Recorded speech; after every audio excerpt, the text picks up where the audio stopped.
ทุกคนหลังจากที่เราใส่เวลาอยู่เมืองยอดอู่นะประมาณ2 วัน2 คืนตอนนี้เราชี้ขึ้นไปดอยเนาะคือเป้าหมายเป้าหมายที่เราเคยบอกไว้เนาะไปตามหาพืชสักนิดนึงที่เป็นต้นกำเนิดของยาเสพติดเดี๋ยวเจอกันตอนนี้เดี๋ยวเวลาระหว่างทางเนาะที่ไทยบรรยากาศอยู่เวลาขึ้นดอยเนาะไทยเบิ้งทุกคนเมื่อคืนนี่เมาน้ำซาก็เลยบอกว่าไทยคลิปเราต่อคลิปนี่เลยเนาะกับการเดินทางขึ้นดอยบ้านเนี่ยอโยฮะบ้านสินใจกูเป็นตะเวนใส่ไปแล้วอ่ะย่างเด้ไปเบิ่งดูคือมีน้องๆเนาะกลับไปด้วยกันหลายคนอยู่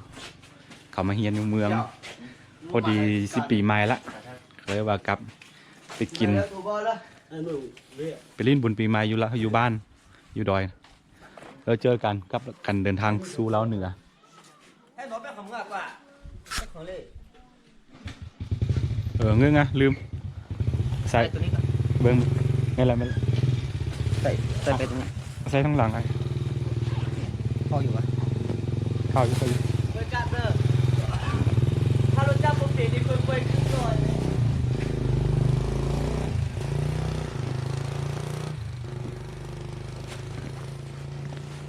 ได้ละเดี๋ยว啊，不用睡觉你。哎，这牛啊，谁说干？โน่มาอุ้ยล่ะ牛嘛，不能不让啊。วันพุธเนยมาพักล่ะวันที่31 โมงเนาะ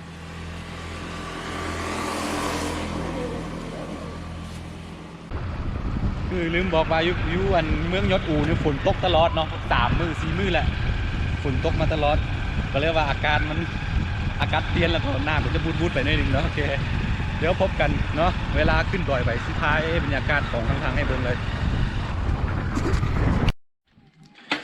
คือตอนนี้ฮอดทั้งแยกที่เขาจะขึ้นไปดอยเนาะนี่เป็นทั้งหลวงเขาสิขึ้นไปทั้งดอยนี่ประมาณออกจากเมืองยศอูมาประมาณ35 กิโลเหมือนบ่บ่ฮอดบ้านนะแม่น35เลย35 กิโลเนาะต้องขึ้นไปทางน้อยๆแบบนี้แหละขึ้นดอยไปเดี๋ยวสิไทย2 ทางให้เบิ่งคือต้องอธิบายให้ผู้ว่าคนนอกเนาะส่วนหลายจะบ่ค่อยเข้าไปเนาะส่วนใหญ่ก็จะเป็นคนพื้นที่หลายกว่าเข้าไปยากเนาะอันนี้พอดีรู้จักกับคนพื้นที่ไงไปนำในครูเดี๋ยวพบกันเนาะมื้อนี้ครูเป็นอันนั้นเป็นโซเฟอร์เดี๋ยวพบกันครับการเดินทางขึ้นสู่ดอยบ้านสินใจโอเคขึ้นแล้วเนาะแล้วก็มาเล่ามีอาค่าลายเนาะอาการตัวจริงอ๋อเขาเคลื่อนอ่ะคือยอดไทยเนยคือตาเหลี่ยจะตาเลี่ยงไทยใหม่เส้นทางมันจะลำบากนิดนึงเนาะเบิ้งเอาทุกคน เคยมาตอน7 ปีที่แล้วโดนมาได้จีบพออยู่โอ้ยเบิ้งลุงคนก็ได้ความหลังบากตามได้มาลุงไอ้ขยันเนาะจับเกี่ยวได้ด้วยเราฟัง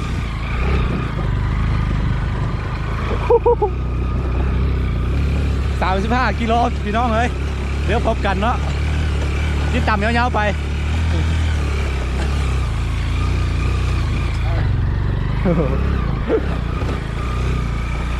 คือตอนนี้ถุงตกเนาะถุงตกแล้วได้มาเก็บเอาอีกโอ้หนทางลำบากหลายฝนตกเลยเนี่ยต้องขึ้นภูไปเนาะขึ้นภูขึ้นเขาวิถีชีวิตมันนอกแหละนี่มันนอกตัวจริงนี่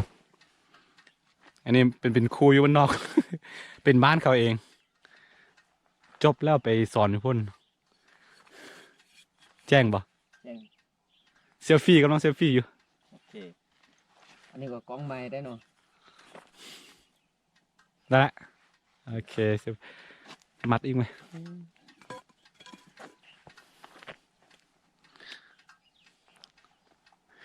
อยากให้ทุกคนติดตามยาวๆไปเนาะเบิ้งไป2 ข้างทางจะเป็นภูจะเป็นปลาหมด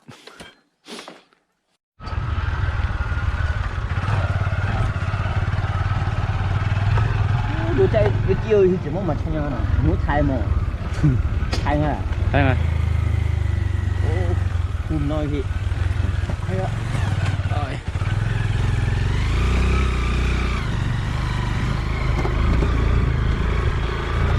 คือต้องบอกว่าการเดินทางครั้งนี้จะมีหลายๆภาษาปนๆกันไปเนาะเพราะว่าพงศาลีนี่มีหลายชนเผ่าบ่ค่อยได้เฮ็ดอันซับเนาะจะมีอาคาจะมีจีนจะมีฮ่อจะมีลาวจะมีลื้อปนไปน้ำ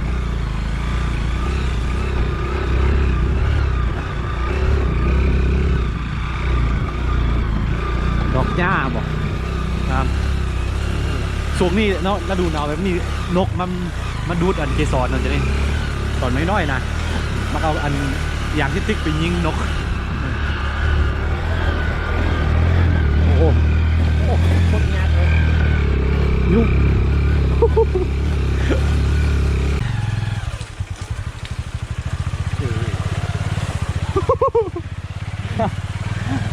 ทุกลำบากเว้ย ฝนตกเลยมันพังเนาะเพื่อนมันลื่น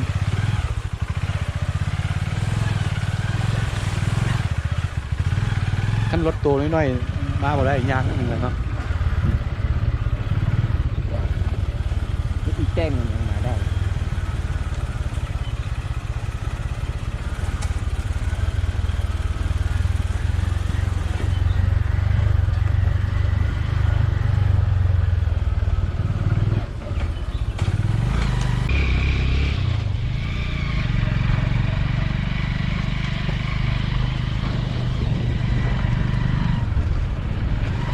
มีงัวหลายเนาะเห็นที่งัวหลาย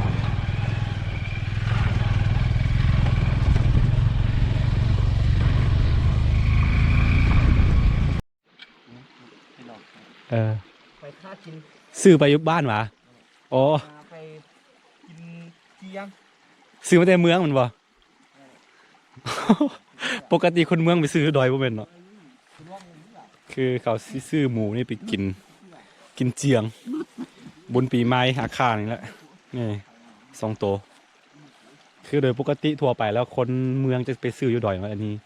คนดอยเขามาซื้ออยู่เมือง เห็นไอ้น้องเขากำลังกินข้าวอยู่ ยังมาเอาละ ยังมาพาพื้นนี่ได้ ถ้ามี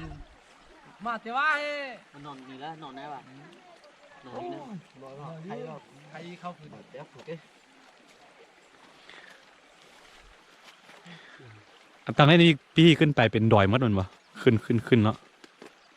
มันเป็นลมลอยอีก ลงดอยอีก ขึ้นลงจะทำได้หมดลมมือ คนอยู่เมืองคนนะ บ่อยู่บ่ไต่บ่ หรือห้อยเป็นไต่อ่ะ อ่า มาซอกไข่นะ เบิ้งตัวควาย อืม เอาตัวงูตัวควายมาปล่อยให้ดี ปล่อยไว้ตามธรรมชาติแล้วกันก็ดีหน่อยนึงมีดินมีดอนอย่างนี้คือแถวบ้านลูกคนนี้มีดิน ที่เดียงทุ่งก็เดียงบ่ได้ ได้ปะเดี๋ยวมาซอกเดี๋ยวมาเบิ้งเอาเนาะเดี๋ยวมาเบิ้งจูมือแล้ว ป้าเห็นยัง เดี๋ยวนี้ไปมาแล้วไปมาแล้ว ไปมาเขาก็เอาไปแล้วเหรอ เออ นั่งเขาก็เอาไปกิโลเปล่ามันนักตายพอไปแล้วเอาสู พออยู่อย่าง การตั้งเก้ พออยู่อย่าง ngắm áo quần cho อ๋อ Nào. ดูมาได้คือเดี๋ยวคือมันเหลืออยู่อ่ะ เอาจ้า คืออายเขาไปซื้อหมูมาเนาะกำลังแวะกินข้าวอยู่โอ้ยนี่มาทนได้มึงอ่ะเยอะเลยมาทนยังไง เขามันจะก็มาชอนจ้ะ กินข้าวกำลังแวะกินข้าว ในครัวเขาก็กินน้ำเนาะ chiều khâu nghe ต้องพักผ่อนนิดนึงจึงขึ้นดอยไป nó mình kìm nằm canh กินท่าอันนี้พี่น้องอาคาเขาอันนี้พี่เป็นพี่น้องใต้เขาเนาะใต้ลือเนาะเอา2 คนนี่เป็นใต้ลือเข้าไปเบิ้งไปเลี้ยงอันนั้น คืออยู่ลาวนี่เขาปล่อยไว้ตามธรรมชาติเขาปล่อยเลี้ยงงัวเลี้ยงควายไว้ตามปลาโดนเขาไปเบิ้งนานๆที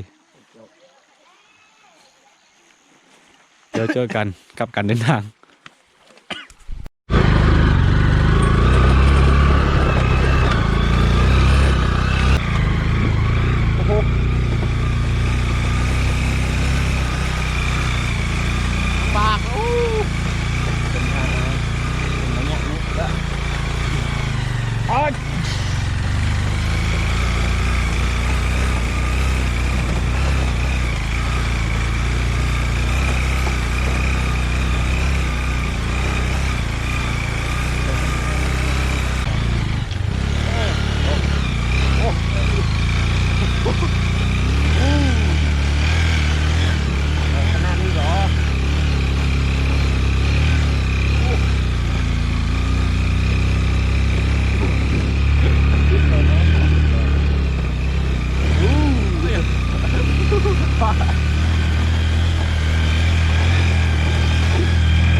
ฝนกำลังจะตกอีกแล้ว ขอให้ฮอดบ้านก่อนที่ฝนจะตก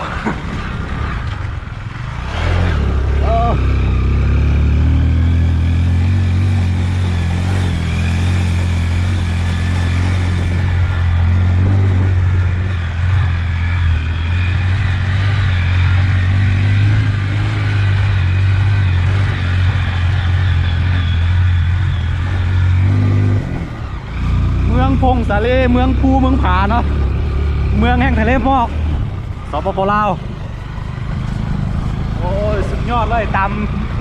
กันไปเยอะๆทุกคนเลยสีบุมีโอกาสเอาอธิบายเราได้ฟอยที่ตามกันไปยาวๆแล้วทุกคนหลังจากที่เราเดินทางมาประมาณหลายกิโลเติมนะครับขอมานั่งพักผ่อนนี่พี่อีกเป็นภูข้างหลังนี่วิวงามอีหลีเนี่ยตอนนี้เนี่ยพักผ่อนอยู่ชมวิวเดี๋ยวเสียเบิ้งทุกคนนี่สุดยอดขึ้นตาผลมาเนาะขึ้นมา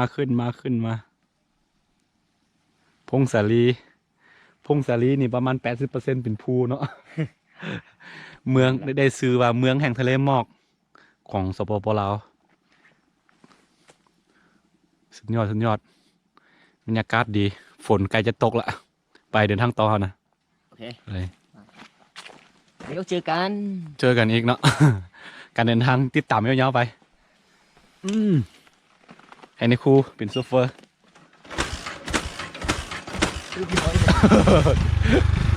โอเคไปกันขึ้นไปบัดนี้ ไป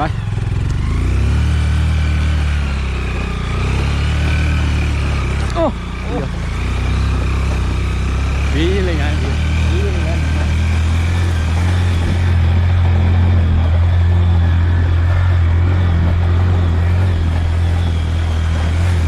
นี่เลยนะ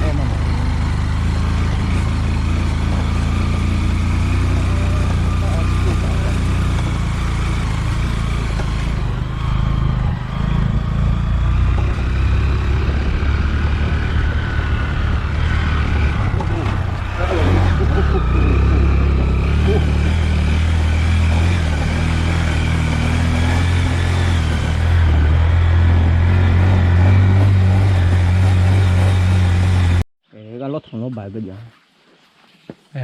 รถบ่ายก็ยัง บรรยากาศ เครื่องตกอีกแล้วเนาะกำลัง เตรียมเครื่องอยู่มัดเครื่องต่อนี่ให้เคยก็มัดให้พอดีก็นำมาทำตั้งหลังมาเห็นเอาละมือเฮ้ยก็บัดให้ไปละเถอะไปต่อเอาฮอดบ้านใกล้เขาเห็นบ้านแล้วพูดโอ้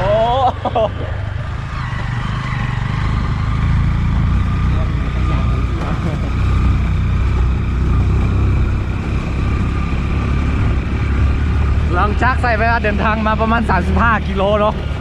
แล้วก็ฮอดบ้านเนี่ยใกล้จะฮอดบ้านแล้วหมู่บ้านนาค่า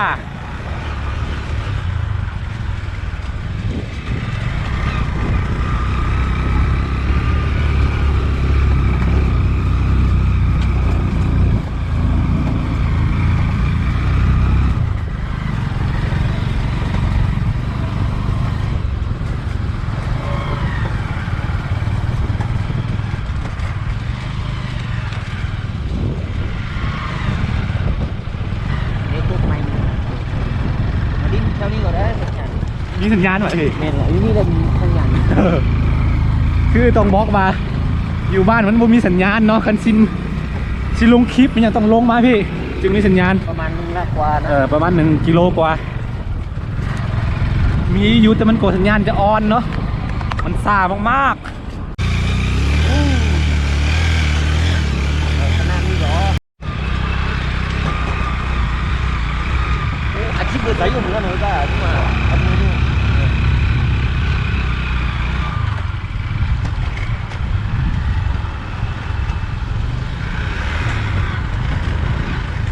จุ่มเหมือนกันว่าพูดบรรยากาศแท้คือมักเนี่ยครับผม สัญญาณจ้าโมจะเหมือนกันเลย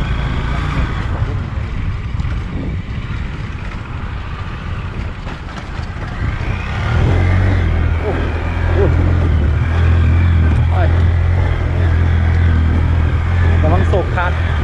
โรงเรียนนี่โรงเรียน มีห้องเรียนเนาะ โรงเรียน นี่คือห้องเรียนที่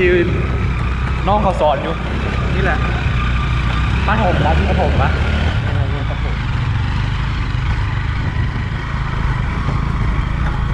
ใกล้จะออกแล้ว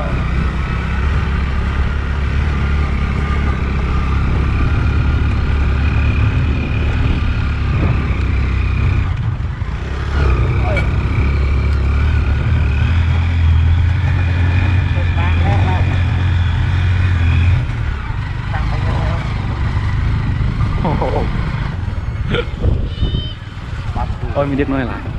คิดลึกคิดอันนั้น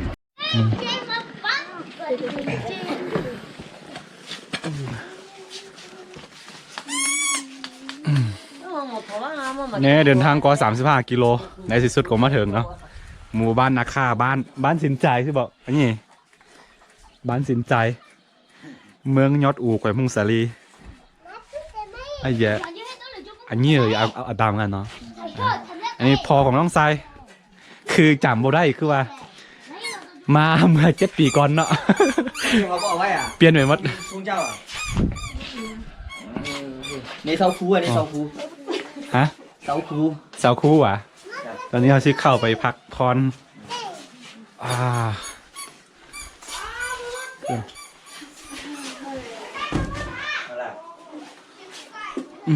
ค่ะ เอาเมื่อแกะนี่เอาให้ดูแกะสอนพี่น้องก็สอนพี่ว่ะดีแล้วดีแล้วมาสอนพร้อมเดียวกันเต้น้องมาก่อนมาอยู่บ้านไหนอาคามเฮ้ย ครับเผาคือเผา อ๋อเผาเครือเนาะน้องเขาเป็นเผาเครือ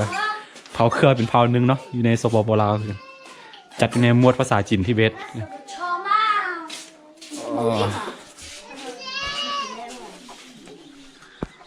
โอเคตัวนี้เขาสิอันนั้นปลอดภัยรู้สึกปลอดภัยนิดนึงเพราะว่าตอนมาการเดินทางมาเนาะตั้งแต่ทั้งหลวงขึ้นมานี่ลำบากแล้วก็อันตรายทางน้อยแล้วก็มันฝนตกแล้วก็เนาะอันตรายเสียงหลาย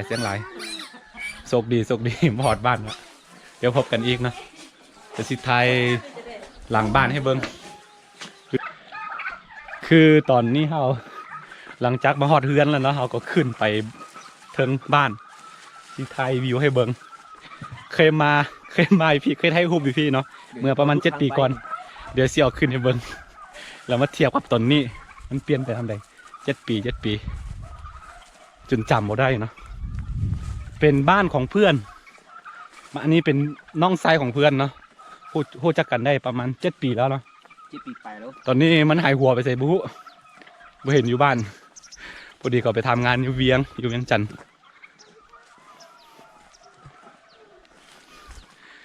บักบุญแสงสบายดีบอกว่ามึงเบิ่งอยู่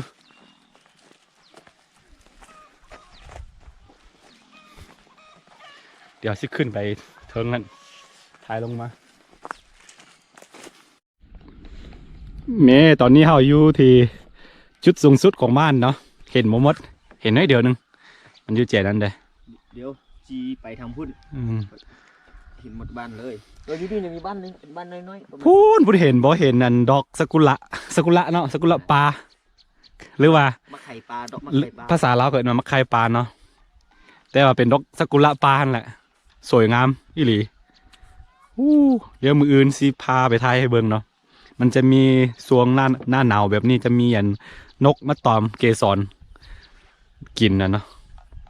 โอ้บรรยากาศสุดยอด เดี๋ยวอีก2-3 ปีข้างหน้าสิใหญ่มาอยู่พี่เลย คักอีหลีคักอีหลีบรรยากาศได้มันมีน้ำอยู่แล้ว เสียทีมันบ่มีสัญญาณเน็ตเนาะสัญญาณโทรธรรมดามีแต่ว่าสัญญาณเน็ต 4G 5G มันยังบ่ทันมีเถอะโอ้บรรยากาศสุดยอดเลย ตอนนี้เฮามานั่งกิน มาไม่ มักไม้ แอปเปิ้ล พักผ่อนอ๋ออยู่เคยมาเอาเคยถ่ายรูปอยู่พี่7 ปี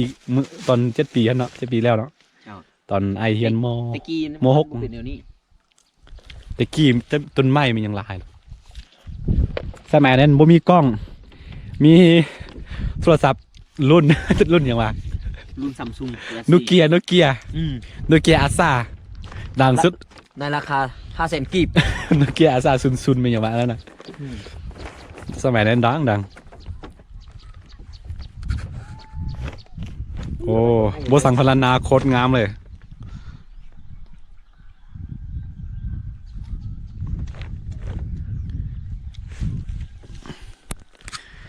เห็นบ่เห็นส่วนใกล้ๆพุ่นบ่นั่นแหละส่วนที่เราต้องกันจะไปเนาะส่วนพืชชนิดหนึ่งนะเป็นอ้อยบ่ยักบอกเถอะเดี๋ยวบ่เป็นกันเซอร์ไพรส์เป็นพืชที่เป็นพืชชนิดหนึ่งที่เป็นต้นกำเนิดของยาเสพติดเนาะบ่ว่าเฮโรอีนยาบ้ามันยังมีส่วนผสมของสารตัวนี้ของพืชชนิดนี้เนาะแล้วเป็นพืชชนิดใดแล้วสิพาไปติดตามรับชมได้เนาะมือใดเฮายังบ่แน่นอนเพราะว่าลงคลิปก็ยากคือกันเพราะว่าบ่มีสัญญาณเน็ตนี่ต้องได้ลงไปพุ่นได้ลงไปดอยพุ่นจึงมีสัญญาณเน็ตลงคลิปบ่ฮู้ว่าสิลงได้มื้อใดเนาะโอเคสำหรับคลิปนี้ก็คือสิมีประมาณนี้แหละรอติดตามยาวๆไปเนาะทุกคนมาเหมือนตอนนี้กินมะเกี้ยงนิดนึงกัน ทักทายสบายดีทุกคนเนาะ กับในครู หากผู้ใดอยากมาดิ้นก็สามารถมาดิ้นมาเที่ยวได้เนาะ อันนี้บอกด้วยความจริงใจเนาะกัน แม่นแหละ พี่น้อง ยินดีต้อนรับเนาะ พี่น้องฟังลาวหรือว่า ได้ ฟังไทยบ่ว่าจะอยู่ใส่ในโลกนี้เนาะกันผู้ใดอยากมาเที่ยวมาได้เนาะ ข้าพเจ้าซื้อ บอกเลย เท่าแซงคำเนาะซื้ออาคาก็คือโซกอเนาะโซกอ เนาะ เนาะ เป็นครูสอนอยู่บ้านนี้ เป็นครูสอนปัจจุบันนี้เป็นครูสอนอยู่บ้าน คันผู้ใด ประจำอยู่บ้านนี้เลยเนาะ กันผู้ใดอยากมาเที่ยวเนาะแล้วสิเอาเบอร์โทรหรือว่าสิเฟซมันยังขึ้นใน เจ้า หน้าจ โล อก นี้ ออ โอน ไล เค น์สามารถ